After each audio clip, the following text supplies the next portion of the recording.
Hörmətli izləyicilər, mən Onur Rəsulov, Amarkets Global Brok şirkətindən hər birini salamlayıram. Bugün sizinlə gündəlik bazar analizi paylaşacaq. İlk öncə dolar indeksinə nəzər salaq. Bildiyimiz kimi bu həftənin ən vacib xəbəri federal ehtiyatların faiz dərəcəsi ilə bağlı qərarıdır və bu gün açıqlanacaq. Faiz dərəcəsinin yeni də 4,50%-də saxlanılacağı proqnoz edilir.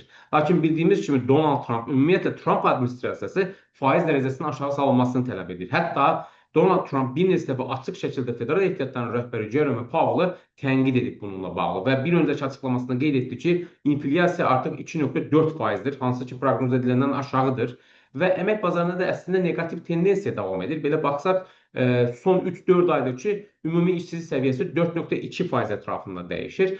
Əlavə olaraq da non-farm payrolls, yəni qeyri-kənd təsərrüfatı sahəsində yaradılan yeni iş yerlərinin sayı da bir mənada azalan trenddə davam edir. Yəni, əslində federal ehtiyatların faiz dərəcəsini endirməsinin vaxtı gəlib çatıb və buna görə də Trump bir neçə və bununla bağlı təzyiq edib və əlavə olaraq qeyd edir ki, digər mərkəzi banklar, xüsusilə Avropa Mərkəzi Bankı faiz dərəcəsini aşağı saldığı halda biz nəyə görə gözləməliyik? Yəni, bir mənada Trump eyni zamanda dolar indeksinin ucuzlaşmasını istəyir və bir öncəki videolarımızda da qeyd etdiyimiz kimi, hörmətli izləyicilər, doların ucuzlaşması ilə Amerika eyni zamanda həm ixrac potensialını artırmaq istəyir. Əlavə olaraq, Amerikanın hal-hazırdakı borcu bir mənada dollarda, xüsusilə faiz dərəcəsinin yüksək olması ilə daha da, belə deyək, ciddi problemlər yaratmış olur. Xüsusilə 10 illik xəzinə istiqrazlarının faiz dərəcəsi təxminən 4,30-4,50 ətrafına dəyişir. 30 illiklərin isə faiz dərəcələri təxminən 5% ətrafında dəyişir. Və belə olan halda bir mənada Trump eyni zamanda federal ehtiyatların faiz dərəcəsini aşağı salmasını tələb etməsinin başlıca səbəblərindən birisi istiqraz bazarında olan faizlərin aşağı düşməsidir. Yəni, onun gözləntisi odur ki, federal ehtiyatlar faizləri aşağı salarsa, bir mənada istiqraz bazarında da faizlər aşağı enə bilər. Təbii bu onların gözləntisidir. Lakin qeyd etdiyimiz kimi istiqraz bazarındakı əsas problem Amerikanın artıq borcunun həddən artıq çox olduğu, yəni idarə edilməz səviyyə gələ biləcəyi riski var ki, bu da bir mənada investorların həmin xəzinə istiqrazlarına olan marağını azaltmış olur və bu da bir mənada faizlərin enməsinin qarşısını almış olur. Lakin bugünkü görüşdə federal ehtiyatların qeyd etdiyimiz kimi faiz dərəcəsini aşağı salıb-salmayacaqla bağlı hələlik bazarda olan gözləntilər bir mənada neytraldır və onlar faiz dərəcəsinin 4,50-də saxlanılacağını düşünürlər. Bu mənada, hörmətli izləyicilər, texniki analiz nöqteyi nəzərindən də yanaşsaq, dolar indeksi diqqət etirsəniz 17 iyun tarixində əslində alış siqnalı verib. Belə ki, həmin günün birinci müqavimət səviyyəsini qırıb, hətta diqqət etsəniz ikinci müqavimət səviyyəsinin üzərində bağlanıb. Və bu gün ərzində nə qədər ki, dolar indeksi bu günün birinci dəstək səviyyəsi olan 97,794 səviyyəsini qırıb, onun altında bağlanmazsa, biz dolar indeksinin yuxarı yönlü korreksiyanın şahidi ola bilərik. Hörmətli izləyicilər, birlikcə maliyyətimiz avro-dollar valyuta cütlüyüdür. Bugün Avropa Birliyindən eyni zamanda inflyasiya, yəni avrozonadan inflyasiya göstərisi açıqlanacaq və inflyasiyanın 1,9% olacağı, yəni bir öncəki dəfə ilə eyni səviyyədə olacağı proqnoz edilir. Texniki analiz nöqteyi nəzərindən də əslində diqqət etirsək, avro-dollar valyuta cütlüyündə dünənlərin satış siqnalı yaranmışdı. Belə ki, həmin günün birinci dəstək səviyyəsinin qırılması ilə və cütlüyün həmin səviyyənin altına bağlanması da bir mənada bazara satıcıların daxil olduğunun biz şahid oluruq.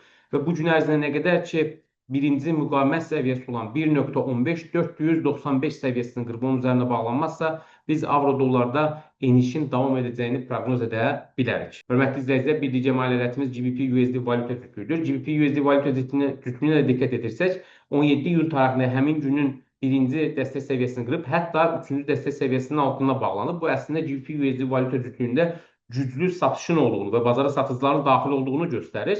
Və bu gün ərzində nə qədər ki, GBP-USD valyuta cütlüyü bu günün birinci müqavimət səviyyəsi olan 1,35-345 səviyyəsini qırıb, onun üzərinə bağlanmazsa, biz GBP-USD valyuta cütlüyünə enişin davam edəcəyini proqnoz edə bilərik. Lakin Amerikadan açıqlanacaq faiz dərəcəsi ilə bağlı qərar bir mənada GBP-USD valyuta cütlüyünə sərt bir şəkildə yuxarı yönlü korreksiyada səbəb ola bilər. Ona görə də, hörmətli izləyicilər, texniki analiz nöqteyi nəzərindən qeyd etdiyimiz kimi, bugünün əsas müqavimət səviyyəsi birinci müqavimət səviyyəsi 1,35-345 səviyyəsidir ki, onun altında qiymət bağlanmağa davam edərsə, biz qeyd etdiyimiz kimi GBP-USD-də aşağı yönlü korreksiyanın davam edəcəyini proqnoz edə bilərik.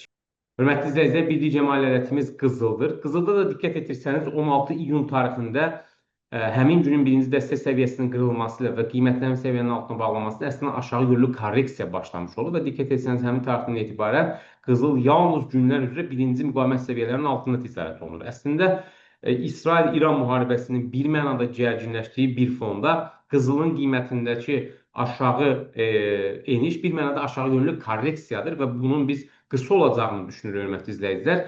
Təbii bu gün Amerikadan açıqlanacaq faiz dərəcəsi ilə bağlı qərar da eyni zamanda qızılın qiymətinə təsir edə bilər. Lakin biz uzun vədədə qızılda alış trendinin dominant olduğunu düşünürük və bu gün ərzində nə qədər ki qızılın qiyməti birinci müqavimət səviyyəsini qırarsa, 3000, yəni bu günün birinci müqavimət səviyyəsi olan 3405 dollar səviyyəsini qırarsa və onun üzərinə bağlanarsa, biz yenidən qızılın alış trendinə qayıtdığını, yəni yüksəliş trendinə qayıtdığını proqnoz edə bilərik. Və qeyd etdiyimiz kimi, ümumiyyətlə, qlobal fonda baxdıqda qızılın qiymətinin düşməsi üçün hələlik hər hansı bir fundamental səbəb yoxdur. Və nə qədər ki, qızılda aşağı yönlü korreksiyalar olur, əslində bu qızılda alış üçün daha yaxşı fürsətlər verilmiş olur.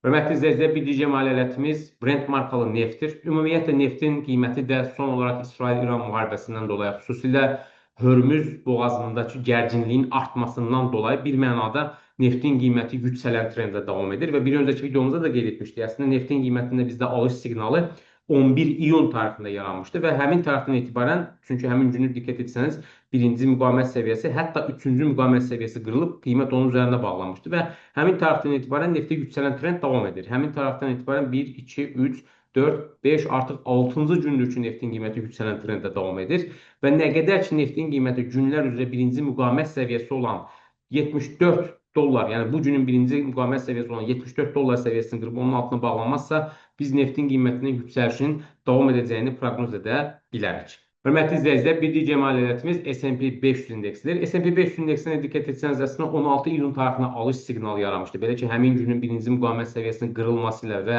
S&P 500 indeksinin həmin səviyyənin üzərində bağlanması ilə əslində alış siqnalı yaranmışdı.